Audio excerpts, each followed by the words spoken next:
Ramakrishna mission Vivekananda institute বিশ্ববিদ্যালয়ের সমাবর্তন অনুষ্ঠানে যোগ দিতে এসে বেলুড় মঠ কেন্দ্রীয় প্রতিমন্ত্রী সুকান্ত মজুমদার শুক্রবার সকালে তিনি বেলুড় মঠে এসে সাংবাদিকদের বলেন, অনেকদিন পর বেলুড় মঠে আসতে পেরে খুব ভালো লাগছে।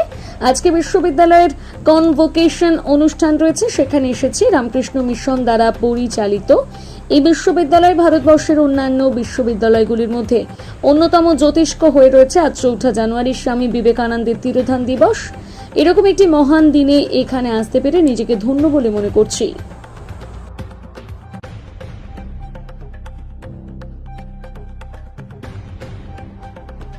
দেখুন, অনেকদিন পর আসতে পেরেছি, সেজন্য খুব ভালো লাগছে। এবং আজকে এখানে বিশ্ববিদ্যালয়ের কনভোকেশনে আছে রামকৃষ্ণ মিশন এবং বিবেকানন্দ ইনস্টিটিউট তার, তো স্বাভাবিকভাবে সেই কনভোকেশনে অংশগ্রহণ করব।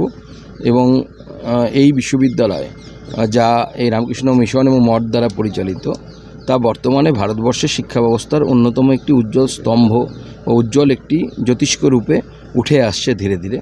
তো আজকে ফাউন্ডেশন ডে এবং তার সাথে কনভোকেশন ডে, তো তাতে আমি অংশগ্রহণ করতে পেরে নিজেকে ধন্য মনে করছি।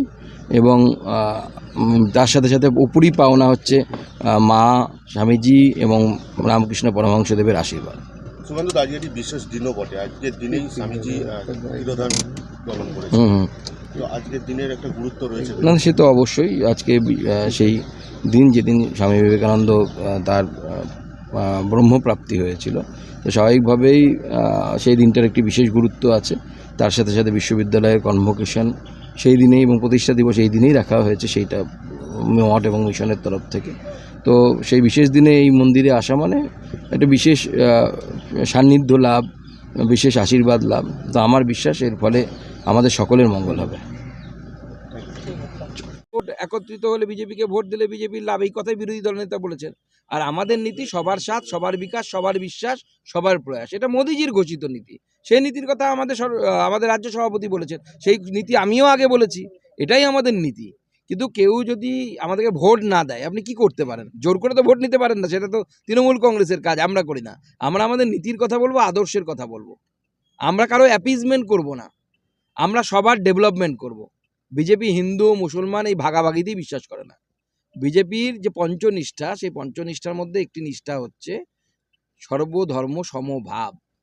পরিষ্কার লেখা আছে, সব ধর্মের সাথে একই ধরনের আচরণ। এখন ভারতবর্ষে হয় না, ভারতবর্ষে সেকুলারিজমের নামে উল্টো জিনিস হয়, অ্যাপিজমেন্ট পলিটিক্স হয় একটা ধর্মের। মানে আপনারা দেখেছেন আগে আমাদের সরকার আসার আগে রাষ্ট্রপতি ভবনে ইফতার পার্টি হতো, কিন্তু দুর্গা পুজোর পর আমাদের দশমীর হতো না, দশমীর জন্য কিছু হতো না, বা দীপাবলির পরেও হতো না। এই যে অ্যাপিজমেন্ট পলিটিক্স, আমরা এর বিরোধী। অ্যাপিজমেন্ট পলিটিক্স নয়, দরকার নেই। আমরা সবার ভালো চাই। আমরা চাই মুসলিম ছেলেরা হাতে পাথর ছেড়ে দিক, হাতে কম্পিউটার নিক, হাতে বই নিক।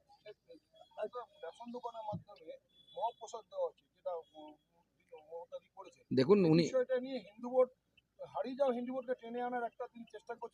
দেখুন এই বিষয়ে আমি বলবো না, এই বিষয়ে জগন্নাথ দেবী বলে দিয়েছেন, রথের চাকাও ঘোরেনি, নারকেলও ফাটেনি। এর খুব ভালো লক্ষণ নয়, মুখ্যমন্ত্রীও বুঝতে পারছেন। এরপরে ভোটের আগে দৈতাপতিকে ডেকেও পাঠাবেন, বাড়িতে যজ্ঞ করাবেন, সে খবর আমার কাছে আছে। যতই যজ্ঞ করেন, এবার জগন্নাথ দেব আর হাত রাখছেন না।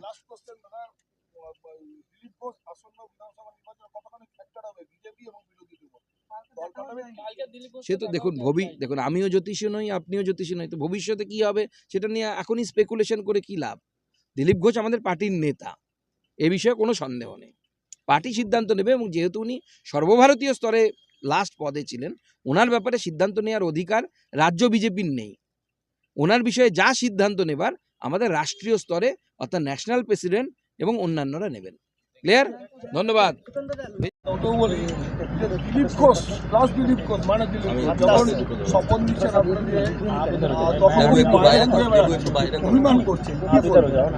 এই বিষয়ে যা বলেন নতুন প্রেসিডেন্ট বলবেন। নানা রকম প্রশ্ন উঠছে। কসবাকাণ্ডে ঘটনার পর হাইকোর্টের নির্দেশে প্রতিটি কলেজ এবং বিশ্ববিদ্যালয় বন্ধ করে দেওয়া হলো ইউনিয়ন রুমগুলি। এ নিয়ে আমি আগেই বলেছি যে ইউনিয়ন রুমগুলো এই মুহূর্তে খোলা থাকার যেভাবে কথা না, কিন্তু খুলে রাখা হয়েছে, এবং যেভাবে তার ব্যবহার হচ্ছে, এটা পার্টি অফিস হয়ে গেছে। এবং প্রত্যেকটি ইউনিয়ন রুম আগেকার হিন্দি সিনেমায় আমরা দেখতাম না, গব্বর সিংয়ের মতো ক্যারেক্টার থাকতো আর তারা কালী পাহাড়িতে থাকতো, সেখানে মানুষকে নিয়ে গিয়ে মারতো পিটতো। তো সেরকম ইউনিয়ন রুমগুলো তৃণমূলের আমলে তৃণমূল গব্বর সিংয়ে পরিণত হয়েছে, আর ওই সব প্রত্যেকটি ইউনিয়ন রুম কালী পাহাড়িতে পরিণত হয়েছে। सुकांत दा, अभिजीत सरकार मामले में सीबीआई चार्जशीट दाखिल किया है। তো গতকালের ঘটনা তো ওনার দলের লোকেরাই করেছে, গো ব্যাক সবে শুরু করেছে, ঝাঁটা দেখিয়েছে, চপ্পল দেখিয়েছে। এই ট্র্যাডিশন তো তৃণমূলই শুরু করেছে না। আমি যখন গেছিলাম বজবজে তখন আমাকে এই ঝাঁটা দেখানো হয়েছিল, এখন পড়ছে নিজেদের ঘাড়েই পড়ছে। ভস্মা শুনেছেন তো, যে যার মাথায় হাত দেবে তাকেই সেই ভস্ম হয়ে যাবে, সেরকমই অবস্থা হচ্ছে। सुकांत दा, बीजेपी कर्मी উনি কী করবেন ওনার ব্যাপার, কোথায় যাবেন, কিন্তু বেসিক্যালি এই ধরনের এলিমেন্ট যারা যাদেরকে মমতা বন্দ্যোপাধ্যায় রাজনীতিতে এনেছেন, এরা ঘোরতর ইসলামিক ফান্ডামেন্টালিস্ট মানসিকতার, অত্যন্ত মানে খারাপ মানসিকতার লোক, যারা ধর্মীয় পথটাকে যারা ব্যবহার করে রাজনীতির জন্য। এই ধরনের ইসলামিক ফান্ডামেন্টালিস্ট লোকেদেরকে রাজনীতিতে রাখা উচিত না।